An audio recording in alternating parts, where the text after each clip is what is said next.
चटपटीत चटकदार तोंडाची चव वाढवणारी आवळा कँडी कशी तयार करायची ते आज आपण पाहणार आहोत। राय आवळ्याची ही आवळकंठी बनवायला अतिशय सोपी आहे आणि लहानांपासून मोठ्यांपर्यंत सर्वांनाच खूप आवडते। तर रेसिपीला पटकन सुरुवात करूया। राय आवळा कँडी कशी तयार करायची ते बघूया। राय आवळा कँडी तयार करण्यासाठी इथे मी 1.25 किलो राय आवळे घेतलेले आहे। या आवळ्यांना तुमच्याकडे काय म्हणतात कमेंट बॉक्समध्ये कमेंट करून मला नक्की कळवा। या आवळ्यांना आमच्याकडे इंग्लिश आवळे म्हणून ओळखलं जातं। काही ठिकाणी या आवळ्यांना टोमॅटो आवळा, छोटा आवळा किंवा गावठी आवळा म्हणून सुद्धा ओळखतात। तर एक पाण्याने आवळे मी इथे स्वच्छ धुवून घेतलेले आहे। आवळे आपल्याला वाफवून घ्यायचे आहे। वाफवण्यासाठी इथे मी कढईमध्ये 1 ते 1.5 ग्लास पाणी गरम करत ठेवलेलं होतं। स्टँड ठेवायचं आहे, त्यावरून अशी ही चाळणी ठेवायची आणि एक वेळा चाळणीवर मावतील एवढेच आवळे आपल्याला चाळणीमध्ये टाकायचे आहे आणि व्यवस्थित वाफवून घ्यायचे आहेत। आता यावर झाकण ठेवायचं आहे। गॅसची फ्लेम इथे मीडियम टू फुल ठेवली तरी चालणार आहे। मी इथे गॅसची फ्लेम मीडियम ठेवलेली आहे। झाकण ठेवून दिलेलं आहे। साधारण अर्धा मिनिटानंतर झाकण काढायचं आणि आवळे थोडे खालीवर करून घ्यायचे। हे आवळे अतिशय नाजूक असतात, चवीला आंबट असतात, आकाराने छोटे असतात, त्यामुळे लवकर वाफवले जातात। खूप जास्त वेळ वाफवायचे नाही आणि अगदीच मऊ करायचे नाही। आता पुढच्या अर्धा ते 1 मिनिटासाठी यावर झाकण ठेवायचं आहे। तर इथे हे बघा, साधारण अर्धा मिनिटानंतर झाकण काढलं। आवळ्यांचा पूर्णपणे इथे रंग चेंज झालेला आहे। आवळा कसा वाफवला ते सुद्धा तुम्हाला दाखवते।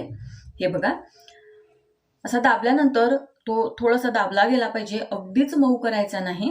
आता आवळे अगदी व्यवस्थित वाफवून झालेले आहे। हे आवळे मी आता एका परातामध्ये काढून घेणार आहे आणि या सेम पद्धतीने आपल्याला सर्व राहिलेले आवळे वाफवून घ्यायचे आहे।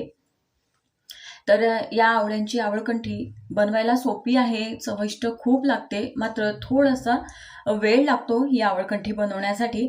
तर अशा पद्धतीने आता सर्व आवळे मी इथे वाफवून घेतलेले आहे। आवळे इथे वाफवून झालेले आहे आणि हे आवळे थोडे गार झाल्यानंतर यामध्ये आपल्याला साखर मिक्स करायची आहे। अगदीच पूर्ण आवळे गार होण्याची वाट पाहायची नाही, थोडे हलकेच गार झाले की लगेचच यामध्ये आपल्याला साखर मिक्स करायची आहे। इथे मी 1.25 किलो आवळे घेतलेले आहे, त्यासाठी इथे मी 850 ग्रॅम एवढी साखर घेतलेली आहे। साखरेचं प्रमाण तुम्ही तुमच्या आवडीप्रमाणे थोडं कमी जास्त करू शकता। मात्र या आवळ्यांना खूप जास्त आंबटपणा असतो, चवीला खूप जास्त आंबट असतात, त्यामुळे या आवळकंठीसाठी साखर थोडीशी जास्त लागते। बरोबरीने साखर घेतली तरी चालेल किंवा 1.25 किलोसाठी 850 ग्रॅम साखर बरोबर आहे। आता डबा मी इथे घेतलेला आहे। डब्यामध्ये खाली थोडीशी साखर पसरवून घेतली, त्यावर थोडे आवळे घातलेले आहे, पुन्हा साखर घातलेली आहे। असं करत छान लेअर देत हे आवळे आपल्याला डब्यामध्ये भरून घ्यायचे आहे। सर्व आवळे आणि साखर मी इथे डब्यामध्ये टाकलेली आहे। आता राहिलेली जी साखर आहे ती वरून पुन्हा यावर अशी पसरवून घ्यायची आहे आणि आता या डब्याचं झाकण घट्ट बंद करायचं। हा डबा आपल्याला घरातच ठेवायचा आहे 2 दिवसासाठी, उन्हात ठेवण्याची गरज नाही। सोमवार, मंगळवार आणि बुधवारच्या सकाळी हे आवळे आपल्याला उन्हात टाकायचे आहेत। तिसऱ्या दिवशी हे आवळे आपण उन्हात वाळवण्यासाठी ठेवणार आहोत। 2 दिवसामध्ये बरोबर 1 वेळा किंवा 2 वेळा हे आवळे व्यवस्थित आपल्याला हलवून घ्यायचे आहे। जर या आवळ्यांमध्ये साखर पूर्णपणे वितळली नसेल, मिक्स झाली नसेल, तर आपण जसं सरबत मिक्स करून घेतो, पाण्यामध्ये साखर व्यवस्थित मिक्स करून घेतो, तशा पद्धतीने यामध्ये राहिलेली साखर चमच्याने हलवून तुम्ही व्यवस्थित मिक्स करून घेऊ शकता। विरघळेपर्यंत हा जो आवळ्याचा पाक किंवा हा जो रस्सा झालेला आहे हा हलवून साखर व्यवस्थित तुम्ही मिक्स करून घेतली तरी चालेल। तर इथे अशा पद्धतीने पूर्ण साखर व्यवस्थित एकजीव झालेली आहे, साखरेचं पूर्ण पाणी झालेलं आहे। 2 दिवस इथे हे आवळे असे साखरेमध्ये मी मुरत ठेवलेले होते आणि आता आपल्याला हे आवळे उन्हामध्ये वाळत ठेवायचे आहे। उन्हामध्ये वाळवत असताना असं मोठं परात घ्यायचं आणि साखरेचं जे पाणी झालेलं आहे, जो रस आहे, हा वेगळा करून न घेताना त्या पाकासोबतच व्हिडिओ दाखवते अशा पद्धतीने हे आवळे आपल्याला उन्हामध्ये वाळत ठेवायचे आहे। हा पाक कालांतराने हळूहळू घट्ट होत जातो आणि या पाकाचं छान कोटिंग या आवळ्यांवर तयार होतं। या प्रोसेससाठी थोडासा वेळ जास्त लागतो।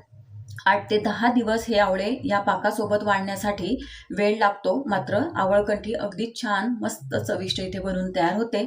आता इथे साधारण 3 दिवसानंतर तुम्हाला दाखवते। हे बघा, साखरेचा पाक आधी कसा होता आणि आता किती घट्ट झालेला आहे।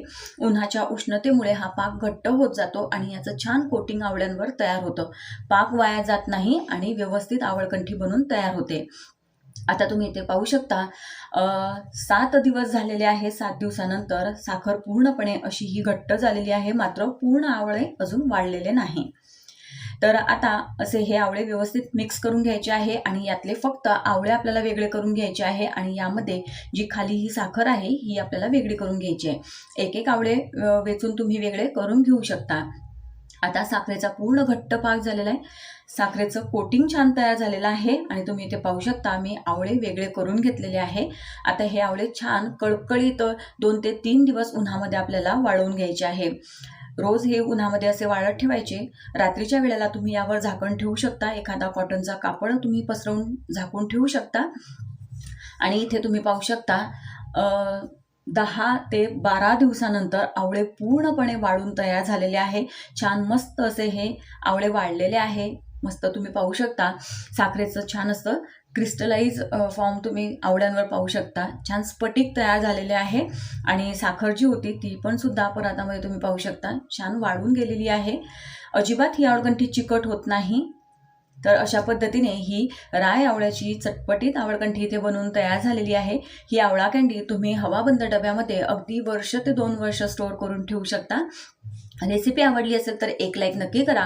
व्हिडिओला जास्तीत जास्त शेअर करा आणि छान अशाच नवनवीन रेसिपी पाहण्यासाठी जळगाव तडका रेसिपीला पटकन सबस्क्राईब करा. बाजूचं बेल आयकॉन प्रेस करा.